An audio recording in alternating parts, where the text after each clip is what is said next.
Egypt, the pyramids, the last remaining wonder of the world. Day by day, thousands of tourists are guided through the tombs, not only here but also in the Valley of the Kings. The same country, Port Safaga, a bathing resort on the Red Sea. The large share of the tourists down here are scuba divers. And there are graves here as well, wet graves, that are an attraction for some of these tourists. The Red Sea can be conveniently reached by plane.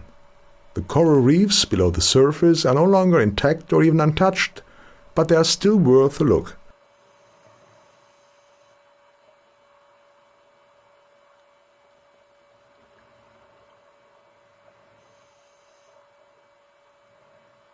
There are divers that book organized wreck tours, giving them the special opportunity to dive to several of the wrecks in the northern Red Sea, among which are the famous Thistlegorm, the Dunraven and the Sarah. Here at Port Safaga in the south of Egypt, there is only one wreck, the Salem Express.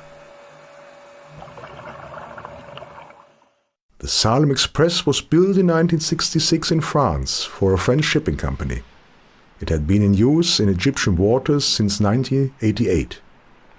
Being 115 meters long, the ferry was a relatively large vessel. It was operated on the route from Jeddah in Saudi Arabia to Suez in Egypt, via Port Safaga. But on December 14th in 1991, the Salem Express sank in heavy seas, in bad weather conditions.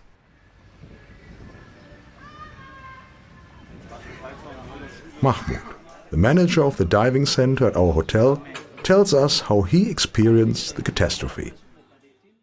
Do you remember the day when the Salem Express sank and what happened? Yes, of course, I remember this day because this day it was 1 week exactly before the opening of Lotus Bay. And this happened 1 week before the Christmas in 91.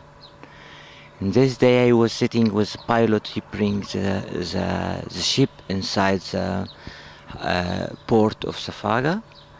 It was 10 o'clock. It was really windy, strong wind, and a lot of waves.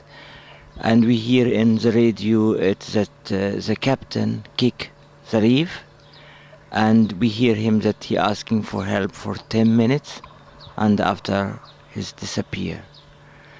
All the people running around to trying to help and going there, but the military in this day says nobody can go outside because already this place is full by reefs and it's dark, and we have to wait till the morning that our boat's going out to help.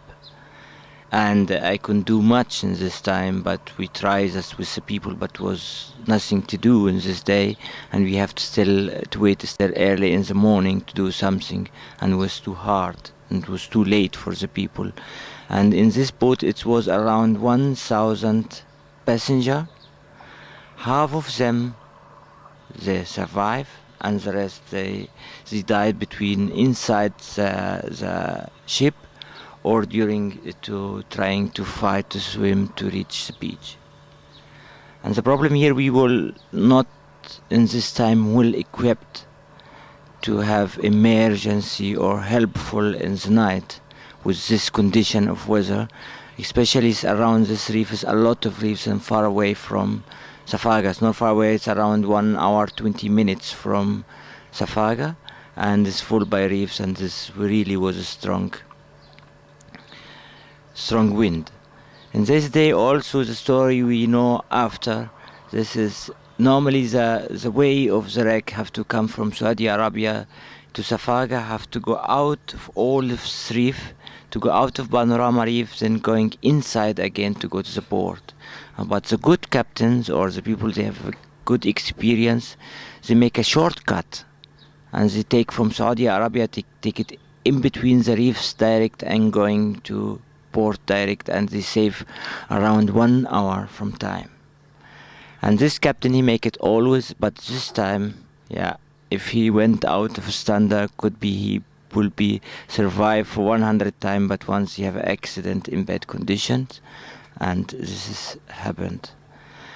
Next day it was like drama in all Egypt, because this is many families and many people coming to look if they have passengers there or families. And was the problem is also from Saudi Arabia and from here, they don't know exactly what's the name or the number of the people who was inside the ship.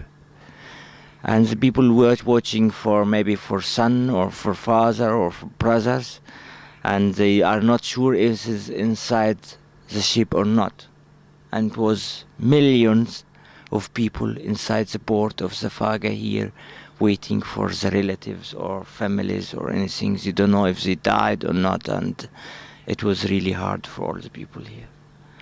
Just sure if the morning, early if the morning was the first light, was the sea full of the boats, full of the people searching and helping. If you see one piece of wood swimming away, all the people running to look what's this. Second day is military and all the boats here, all the divers, they went to Salem Express and they starting to collecting the human being or the people died down.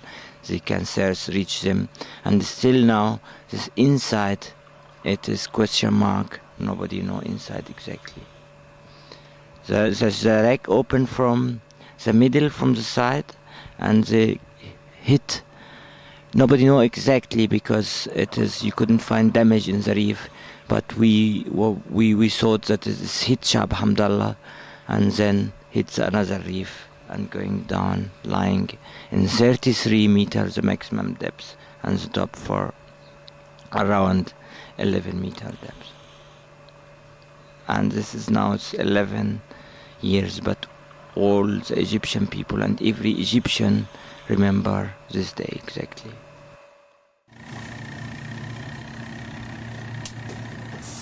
When I visited Egypt and the Red Sea for the first time in 1997, the Salem Express to me was just another wreck, like all the others. It was the very first wreck I dived down to, apart from some rowing boats or paddle boats.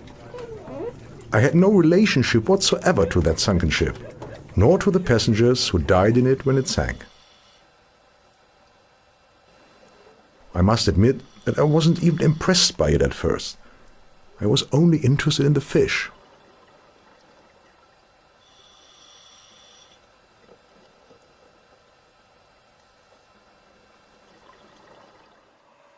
It was only when I became aware of the ongoing discussion, is it reverent to dive there or should be the wreck left to itself, that I began to take an interest in it.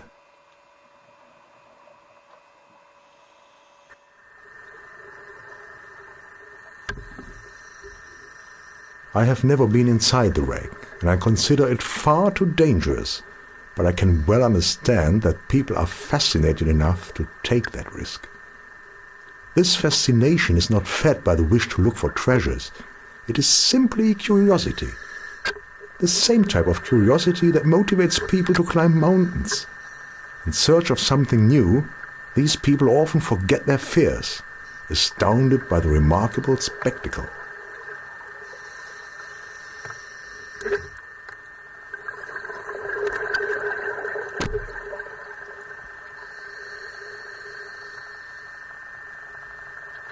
Diving into the wreck is extremely dangerous. Fabrics, carpets, and ceiling liners can suddenly come off and block the way out, and clouds of sediment can instantly reduce the visibility to zero. In such a case, it is almost impossible to find the way back out, even with the most powerful torches. I would certainly never dive into the wreck, and I strongly discourage anybody from doing so.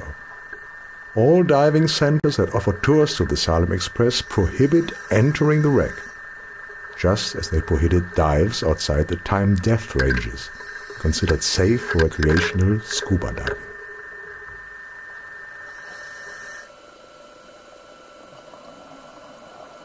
The sinking of the Salem Express was one of the worst naval catastrophes in the recent time. It is not even known how many bodies there are still left in the wreck.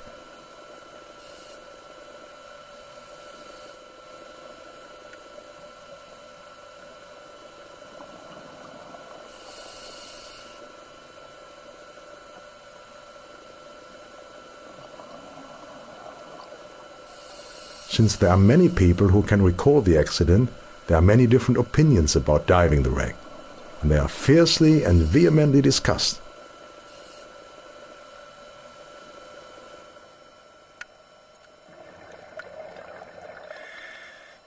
In the few years since the accident, suitcases have been forced open and contents stolen. Many personal belongings of victims have been collected as souvenirs. It doesn't matter at all whether tourists or local people ransack the wreckage. For me, it is a question of respect for the dead. Anybody looking for treasures or souvenirs is entirely out of place here. They would endanger their own lives and those of others. Souvenir hunters will certainly not win the approval of anyone who regards this wreck as a grave or a memorial.